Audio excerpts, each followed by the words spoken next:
भजन करोगे उतने सानिध्य का अनुभव होगा कि भगवान हमारे सानिध्य में। जी। महाराज जी, आपने मतलब पहले भी मेरे को कहा था नाम जप करने को, तो मैं कर रहा था, लेकिन महाराज जी जब भी मतलब कर रहा था, मैं नहीं आना, कर रहा हूं। अभी भी कर रहा हूँ, लेकिन मतलब महाराज लेकिन नहीं लगना, जैसे प्राणपण से लगा जाता है। ऐसे थोड़ी मन को परास्त करना कोई खेल है। जब तक ये तो टेंशन होता रहता है जो, कौन सा टेंशन, खाली जगह टेंशन, भरी जगह तो टेंशन कहाँ। जैसे महाराज जी, जैसे मैं मतलब 2 साल से कोटा में तैयारी कर रहा हूँ, अभी मतलब 2 साल से नहीं हुआ, अभी तीसरा साल इस बार भी नहीं होगा, तो क्या होगा? कुछ नहीं, वही एक क्षेत्र है। इसका मतलब इसके बाद शरीर छोड़ दे। या ऐसे मूर्खतावत बच्चे तो अपने शरीर का आघात कर लेते हैं। हर एक जगह हम परास्त हो गए तो क्या हमारा जीवन ही नहीं रहा? हम पढ़ाई नहीं पढ़ पाए, हम ग्रेजुएट नहीं हुए तो हमारा जीवन नहीं हुआ। नहीं महाराज जी, मेरा मतलब है कि नाम तक छूट जाते थे, टेंशन होता है कल एग्जाम है, क्या होगा, ये होगा। टेंशन क्यों लेते हैं यार? समय से पढ़ो और भगवान का स्मरण करो, और आएगा तो पढ़ाई के अंदर ही। बच्चा अगर ब्रह्मचर्य ठीक है और आप नाम जप कर रहे हो, तो एक बार सुना दिया जाए हमको, हमारे दिमाग में टेप हो जाएगा। स्मृति, ब्रह्मचर्य में वो पवित्र स्थिति है। तभी तो हम कह रहे हैं आज के जो बच्चे हैं ना, ब्रह्मचर्य का नाश करते हैं, स्मृतिहीन हो रहे हैं। अब डर लगता है परीक्षा से, ऐसे फेल हम कैसे हो जाएंगे? अगर हमसे चूक हुई है और हम फेल हो जाते हैं तो बर्दाश्त है, अगली बार हम फिर और पढ़ाई पढ़ेंगे, अगली बार हम और हिम्मत करेंगे। हम भगवान के अंश से हारने वाले नहीं हैं। ये बिल्कुल किसी भी बच्चा के मन में रहना चाहिए। फेल हो गए तो क्या होगा? क्या हो गया? ये जिंदगी है, इतनी जिंदगी है। आप विचार करो, भगवान ज्ञान समुद्र, जब उनसे हम जुड़े हैं तो हर ज्ञान, हर व्यवस्था, कि अगर विद्यार्थी परास्त हो जाता है पढ़ने में तो जीवन नष्ट करने की नहीं सोचना।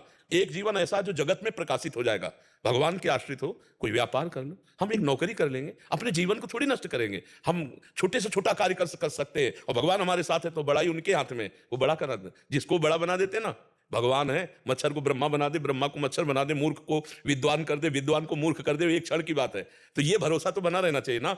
हर जगह फेल है लेकिन एक जगह पास है। हे भगवान, मैं आपका हूं। वो उठाएंगे, वो आपको प्रकाशित करेंगे। बिल्कुल परास्त होने की बात नहीं है। दिमाग में प्रसन्नता रखो, जो होगा मंगल में होगा। भगवान मंगल भवन है, मैं उनकी शरण में हूं। अब हमारा अमंगल नहीं हो सकता, समझ रहे ना? टेंशन किस बात की? टेंशन के टेंशन बन जाओ तो भगवान के दास हो यार। जैसे श्री जी को भी रोज बोलता रहता हूँ, मतलब इस बार क्या मतलब इस बार मतलब पास हो जाओ 2 साल से। नहीं, ये भी हम नहीं कहते, ये भी हम नहीं कहते। फिर टेंशन की टेंशन नहीं बनोगे, फिर टेंशन बन जाएगी तुम्हें। है ना? नहीं, पढ़ाई पढ़ रहा हूं, नाम जप कर रहा हूं, तुम्हारी गरज हो तो पास कर देना, तुम्हारी गरज हो तो पास कर देना। नहीं, जहां रखोगे जैसे रहोगे वैसे रहूंगा, और आपको पुकारता रहूंगा, आपका स्मरण करता रहूंगा, माया पर विजय प्राप्त हो जाएगी। अपने करने से कितना मुड़ पाएंगे, और वो जब गोद में लेके उड़ेंगे तो बहुत ऊंचाई पे चढ़ जाएंगे। इस पर ध्यान रखना। अपने भगवान के भरोसे उन्नति ही उन्नति। बड़ा प्रसंग, बड़ा उदाहरण युक्त है। एक राजा केरल के थे, उनका नाम धर्मात्मा था, धर्म के पूर्ण रक्षक। अन्य 4-5 राजाओं ने मिलकर चढ़ाई कर दी और उनको पता नहीं था। धार्मिक राजा थे, उनको पता नहीं था। और उनके संतान हुई थी, उस संतान का नाम रखा गया था चंद्रहास। पूरे राज्य में आनंद छाया हुआ था, आक्रमण चारों तरफ से हो गया, और भगवान का भजन करने वाले थे। अब पराजित तो होना ही पड़ेगा, क्योंकि चारों तरफ से बैरी राजा हैं, और पहले से सूचना होती तो तैयारी होती। अचानक आक्रमण, मारे गए, वो राजा मारे गए। अब रानी ने देखा कि पूरे महल पर आक्रमणकारी आ गए, तो दासी से पैर पकड़ा, कहा तू ही बचा सकती मेरे बेटे को, भगवान तुझे सामर्थ्य दे। और महल में काट मार मचाए हुए थे कि कोई भी वंश का नहीं बचना चाहिए। दासी ने बहुत प्रवीणता की, और टोकरी में जिसमें दोना पत्तल डाले जाते हैं ऐसे डालकर, नीचे बालक चंद्रहास, और निकली। सैनिकों का क्या है, तो ऊपर से ऐसे दिखाया गया दोना पत्तल ऐसे। उनका निकलने दो, ये तो दासी है। राज परिवार का कोई नहीं बचना चाहिए। सब रानी, सब पूरा परिवार मार डाला। वो भाग करके दूसरे राज्य में पहुंची। बहुत प्रवीण थी, दासियां बहुत प्रवीण होती हैं। तो धृष्ट बुद्धि नाम के जो उस राज्य के मंत्री थे, उनकी शरण में गए, उसको राजकुमार बचाना था।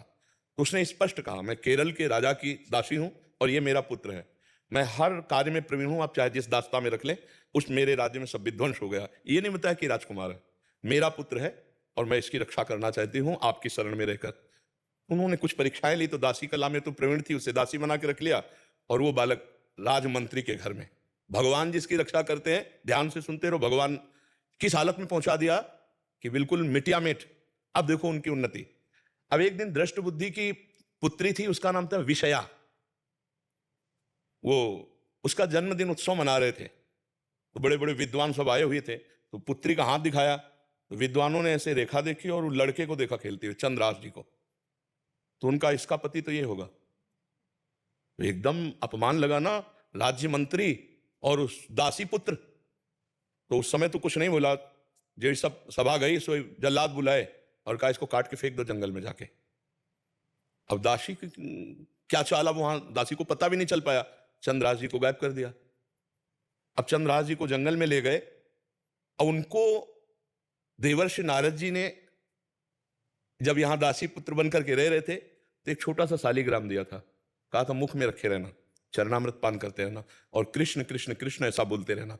जो भगवान का भजन करने वाले पिता थे उसी के प्रभाव से देवर्षि नारद जी ने चंद्रहास जी को नाम का उपदेश किया। जब वो जल्लाद जंगल में ले गए, बोले बेटा तुम्हें पता हम क्यों लाए? तो उनका हमें तो पता नहीं। तो उनका तुम्हें मारने लाए हैं, मंत्री का आदेश है। तो उनका हमने कोई गलती की है क्या? तो उनका नहीं, उनका आदेश है और हम जल्लाद हैं, हमारी दया है नहीं, पर तुम्हें देखकर ऐसा लगता है कि क्यों मारूं, पर तुम्हें छोड़ दूंगा तो हमारी नौकरी चली जाएगी, हमें फांसी में चढ़ा देंगे। मैं मारूंगा नहीं तुम्हें, तुम्हारे उन्होंने देखा तो 6 अंगुली थी, 1 अंगुली काट ली और कहा राजा को दिखाऊंगा जाके कि तुम्हारा वध कर दिया, पर तुम यहां से भाग जाओ। तो काटने से खून निकला, वो वहीं मूर्छित होकर गिर गए। कृष्ण कृष्ण कृष्ण कृष्ण कृष्ण, और वो जल्लाद वापस अंगुली दिखाए कि मैं उनको मार डाला हूं। हुमा नाम का एक पंक्षी होता है पहाड़ में, वो परम पवित्र, अगर अपने पंख कर ले तो राजलक्ष्मी उसके चरणों में आ जाए। वो आकर के बैठ गया चंद्रहास जी के ऊपर। हुमा नाम का पंक्षी ये पहाड़ों में होता है, भगवत प्रदत्त किसी भाग्यशाली के ऊपर उसका। अब वो अपनी छाया में उनका वो मूर्छित बेहोश, कोई जंगली पशु ने अटैक नहीं किया चंद्रहास जी पर। इतने में चंदनवती नाम के राज्य का छोटा राजा, दृष्ट बुद्धि जो बादशाह के मंत्री थे, उनके यहां वो कर देने जा रहा था। उसने बहुत आराधना की थी लेकिन पुत्र नहीं हुआ था। तो रास्ते में दृष्टि गई कि हुमा नाम का पंक्षी किसको घेरे हुए। तो जब गए तो देखा चंद्रहास जी सुंदर राजकुमार और अंगुली कटी हुई, तुरंत पट्टी बांधी और लेकर के वापस चले गए। वहां नहीं गए कर देने, बड़ा उल्लास मनाया कि भगवान ने तो, हमने इतनी आराधना की, हमारे पुत्र नहीं हुआ लेकिन भगवान ने पुत्र दिया, मैं इसे राजकुमार पदवी देता हूं। छोटा राजा अपने राज्य का राजकुमार बना करके पालन पोषण किया और 10 वर्ष हो गए, वो कर देने नहीं गया बादशाह के यहां। तो बादशाह ने दृष्ट बुद्धि से कहा चंदनवती नगर का राजा कर देने नहीं आया, जाओ यदि वहां सम्मान पूर्वक कर दे तो ठीक है, नहीं उनका विनाश कर दो। मंत्री पूरे परिकर सहित आक्रमण किया। तो चंदनवती राजा का ऐसा वैभव था कि जब से चंद्रहास जी उनके यहां राजकुमार बने उनको डर ही नहीं था, क्योंकि चंद्रहास जी भगवान का भजन करने वाले। तो दृष्ट बुद्धि नजदीक आया और कहा कर दे दो नहीं तो युद्ध करो। तो उनका वैसे युद्ध की जरूरत नहीं, पर हम तुम्हें कर नहीं देंगे, हम समर्थ राजा हैं। चंद्रहास जी ने इशारा किया कि विरोध नहीं। चंद्रहास जी ने कहा कि हम स्वयं कर देने के लिए तैयार हैं, आप शांत रहिए। उसकी दृष्टि में दृष्टि मिली तो उसने कहा, ये वही बालक है, क्योंकि नेत्र इसके वही है जो उनके घर में राजा दासी पुत्र बल करके। तो चंदनवती के नरेश से कहा कि तुमने इस बालक को कहां पाया?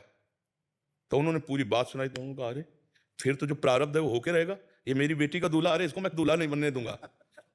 उसने कहा मैं कर माफ करता हूं, केवल तुम एक बार बादशाह के सामने जाओ, पहले तुम नगर में जाओगे हमारे घर, वहां तुम्हारा स्वागत होगा और इसके बाद तुम बादशाह के पास जाओगे। का स्वीकार है। राजा को मना लिया चंदनवती नरेश को कि महाराज आप चिंता मत कीजिए। और पहले था कि अगर पत्र लिख दिया जाए तो जिसके लिए लिखा जाता था, धर्म कहता था बीच में खोल के नहीं पढ़ना, उन्हीं के वध के लिए उन्हीं को पत्र लिखा।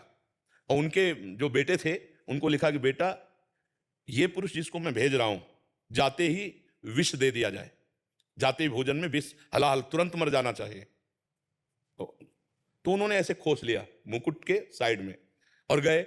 भगवान की इच्छा, उस दिन उपवन में उन्होंने अपना घोड़ा रोका कि थोड़ी देर बाद चले जाएंगे उपवन में, और उपवन था वो राजकुमारियों का, और उसमें आई थी उनकी बेटी जिसका नाम था विषया। खेल खेल में देखा कि कोई राजकुमार ऐसे विश्राम कर रहा है मेरे राज्य में। नजदीक गई, चिट्ठी देखी, चिट्ठी निकाली, खोली, लिखा था कि जाते ही विषया विष दे देना, जाते ही विष दे देना। तो पिताजी की बुद्धि खराब हो गई, इतना सुंदर राजकुमार इसको विष दे देंगी। उसका नाम विषया था, तो विष के आगे केवल या बना ली थी, तो काजर की रेख से जो दूब का ऐसे लेके वैसे काजर करके या बना दिया विषया, जाते कुछ बिना बेचारे जाते ही विषया दे दें, और खोज दिया, चली गई। देखो भगवान का विधान। अब वो जब जगे तो वहां गए, तो जो दृष्ट बुद्धि का पुत्र था बड़ा धर्मात्मा था, उसने आदर सत्कार, उनका पिताजी ने आपके पत्र दिया। जो पत्र देखा तो उन्होंने कहा पंडितों को बुलाओ, तुरंत ब्याह करो। पिताजी का आदेश, जाते ही विषया दे देना। अब बेटी से ब्याह हो गया, 2-4 दिन हुए, कोई सूचना नहीं पहुंची। तो दृष्ट बुद्धि ने कहा मामला क्या है?